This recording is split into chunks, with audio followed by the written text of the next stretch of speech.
All right, we're back live. Why we record it, not why we watch it. Wolfer's Way. Scotty 2 T's. It's Scott with 2 T's here. We got Lance on today.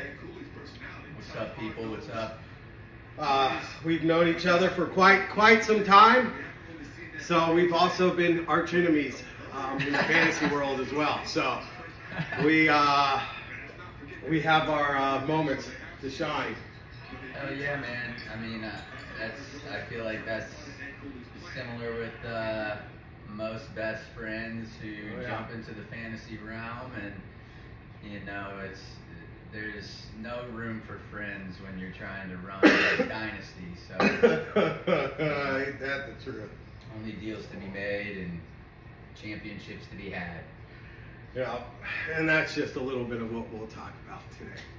But we're also going to go into the potential of the pod and things that we could possibly improve for here. Just different options, different things that we think. Going to brainstorm. So if you have any ideas or any thoughts, anything, advice that you can do to help, put them in the comments. Reach out. I appreciate it. Hell yeah. So what's cooking, Scott?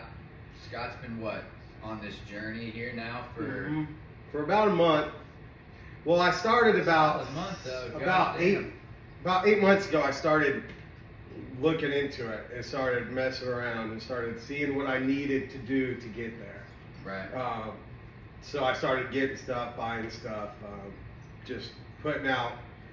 I was trying to figure out a name. So I started out with just putting out Scotty 2 T's, right. Scott with 2 T's, that kind of stuff. Yeah, it's seemingly stuck. Yeah, for sure. That one stuck pretty good to where people are. Yeah. It seems like a pretty popular brand right now, and it seems like you're pushing it forward. Yeah. So once I figured that out, I've been making baby steps on growing towards the podcast and being able to do this on the regular basis. But there's a lot to learn, a lot of growing steps, a lot of ups and downs that I've learned, a lot of hours put in just to learn what not to do.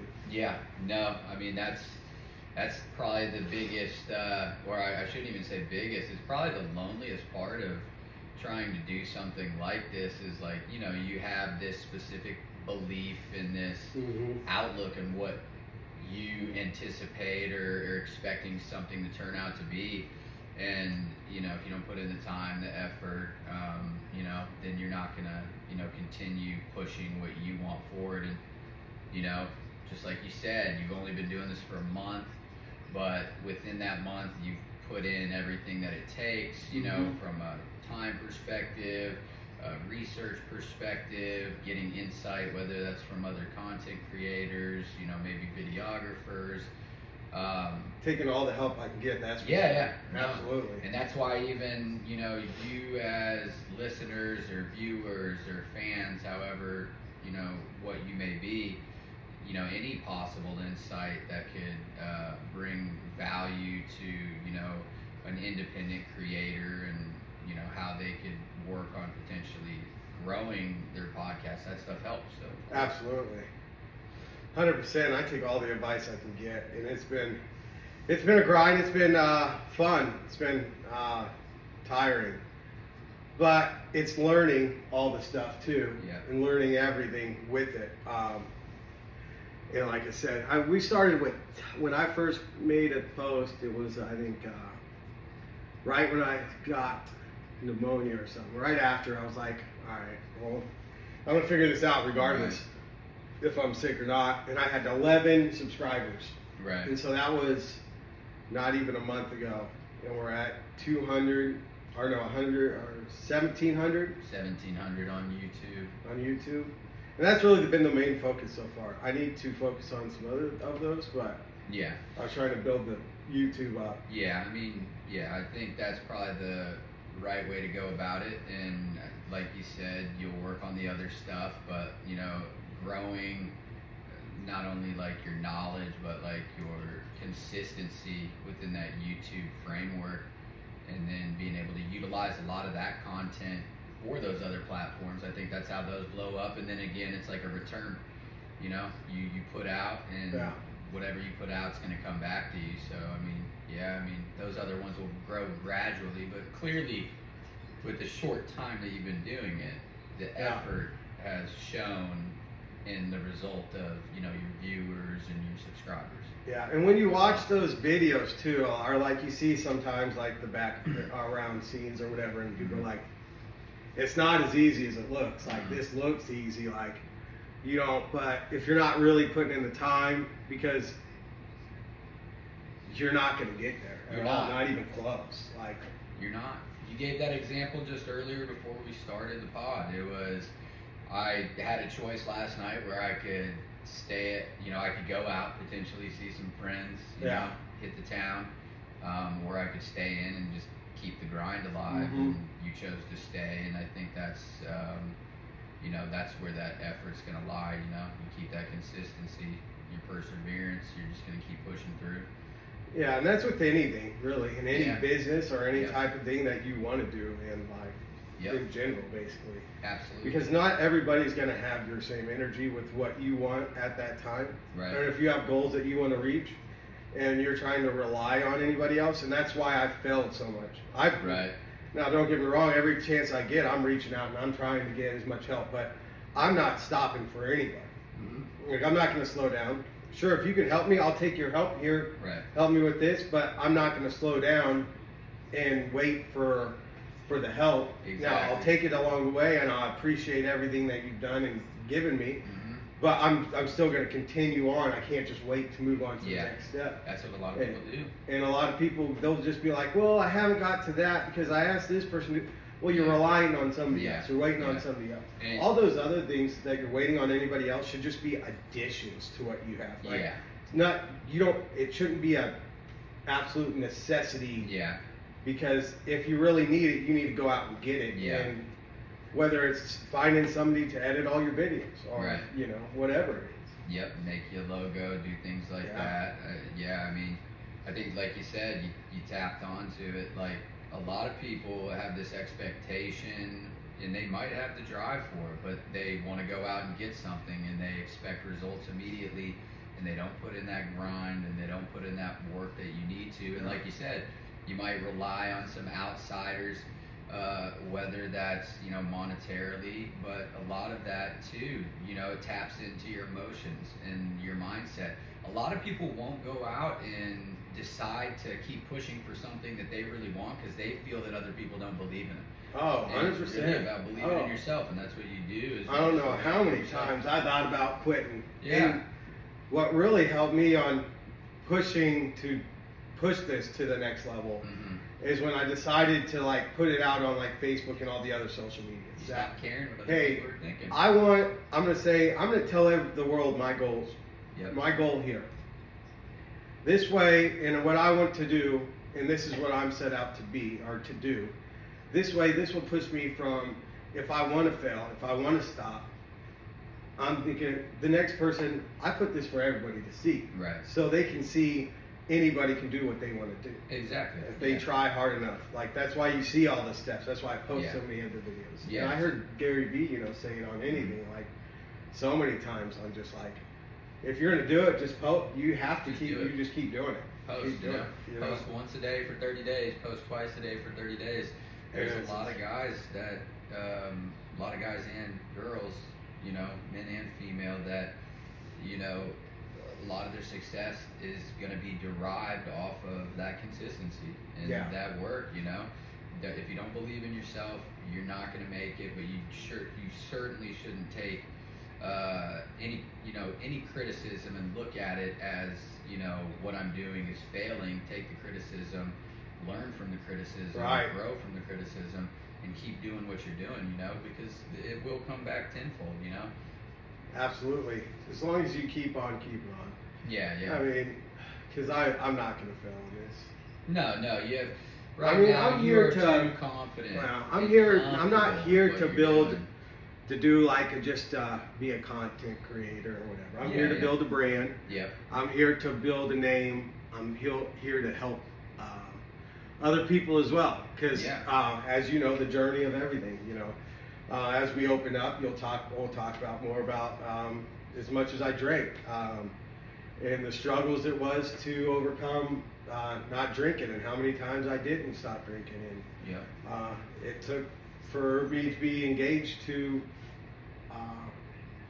quit, and then to go through a divorce without any of the alcohol, the struggles. We'll open up about all that stuff too. So 100%. it's not about the journey. It's not just people ask of what's your goal or what's your podcast. It's not just a podcast.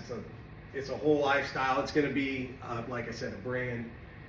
We're going to talk about all different subjects with everybody different. There's just going to be specific shows based on different things, and we'll do different directions. So. Yeah, and of course, as his brand grows, he'll take insight from the viewers and everyone people who end up deciding to follow along, and the stuff that you guys like more. I'm sure that he'll focus some of his time on and give you exactly what you want, while also keeping it like individualistic and allowing himself to do what he wants to do as well, which is kind of give you guys a mix of everything across the board, the full spectrum of not just content creation, but leading by example, being a conduit for people to look at this and say, hey, if he can do it, I can do it. And like he said, building a brand that doesn't have to be fully centered around content creation, but that's just like a conduit. It's a conduit to create success and show others how to do it as well. Evolution. Wow, yeah. It's exciting times. It's exciting times, because boy, I tell you what, last month I feel like a different person right now. You have to. Like you 1,000%. kind of look like a different person. Different person. Because when I went, I was so, like, I was trying the whole time when I was feeling whatever, and I kept trying. Like, I was down, I was getting over everything, and I was on the way up. I forgave myself. I got through all that stuff, and I was trying, because that's one of the big things. You just got to keep going. Yeah. If you stop, you're just going to fall into the trap, and it's easy to go down. Yeah. We've all been there. Down from being down. We've all been there where you're just, if you're in that rut and you're stuck, and sometimes it's easy to stay in that rut. Yeah. And you feel, if you try and get out of that rut, you feel uncomfortable. Yeah. And you're like, man, what am I doing? I'm out of this. Like, I'm not. So finally, when you get out, you're like, oh, this is a new world too. Yeah. But then I thought I was doing bad, but then I got sick with a kidney stone, pneumonia, and bronchitis. A triple threat. Yeah. So then when I couldn't do anything for really a month, and even though I was doing as much as I could, but it felt like I wasn't doing anything. And then one day I woke up and the kidney stone was gone, the bronchitis was gone, the pneumonia was gone. Now I still had the cough and the after effects for that. Right. But it gave me a new perspective. Like, dude, you just sat there in that rut of just not pushing yourself to the next level. Yeah. I mean, you become comfortable within that like dark space, and you don't have to do anything about it, because everything else outside of that bubble, like you said, it's going to make you uncomfortable. You're not going to be content. You're just unhappy, and you want to stay in that dark space. You at some point, depending on person, of course, at some point you're going to get yourself out of that rut. Yeah. It's just about when, and when you do, like you said, you come to that realization that everything was bogging me down. And then, what are you going to do about it at that point? And, like you said, for example, you took flight, and your confidence is definitely there. Everything is building bit by bit, and I think it's easily noticeable. And within the content, it's noticeable, so it's awesome. I mean, it's all about bringing back because ever since when I stopped drinking, I lost, because I drank for so long, that was so a part of me. Yeah. When it took away, I had to relearn a lot of things. So, relearning how to socialize, relearning how to become myself again. Yeah. And being that free, open, Scott that everybody loves. Because with Scotty Two T's, Scott was the life of the party, and it's not like he isn't still the life of the party, but it's just a different perspective from where he was. Whenever you'd see him walk into somewhere, if we were going out and having a good time, it was just like every normal person at that age. You're having a good time, you're drinking, and some it's just more encourageable to others, or for them than others. But Scott, what he's done is he's completely flipped it, turned a 180, shown that you could be in those deep dark spots. Yeah, honestly, and as a great friend, and I'm sure family as well, some people have hope that there could be change, but depending on how deep in you are, a lot of people might not have that hope. Initially with me, Scott, I wasn't certain you'd be able to turn that leaf, I always knew that you had the support and the backing. Yeah.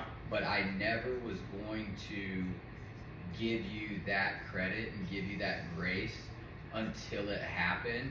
And it's not only happened, but it's happened tenfold. And now what are we looking at? Like for a little 4 years. 4 years. Yeah. So that's like almost 1,500 days, 1,200 days. Well, it was 4 years in October, so. So we're looking, 4 years, 3 months. Yeah, I was 3, 6, 9, 12. Yeah. I mean, you're looking at alcohol about free. Yep, that's it's a challenge. It's a challenge every day. Yeah, I mean, how do you feel on a day-to-day, when, like you said, for example, you don't, and even what I touched on, now it's a different side of Scott, so he doesn't have to show up to parties nowadays, be drunk to be the person that everybody wants to talk to. I think he's proved for himself being sober is cool, especially when you're able to do it the way that he did, fighting for himself and for the ones he loves. But as far as for you, for example, how do you feel like when you do go to gatherings, with all the homies, with all the girls, and people are drinking? Do you ever have that, thought in your mind, or are you just so comfortable now knowing within yourself that like you gauged it and The thing, here's the thing, is for me personally, I'm more comfortable when I'm around it than when I'm not. Even like when I told people when I first quit, and it's different for everybody.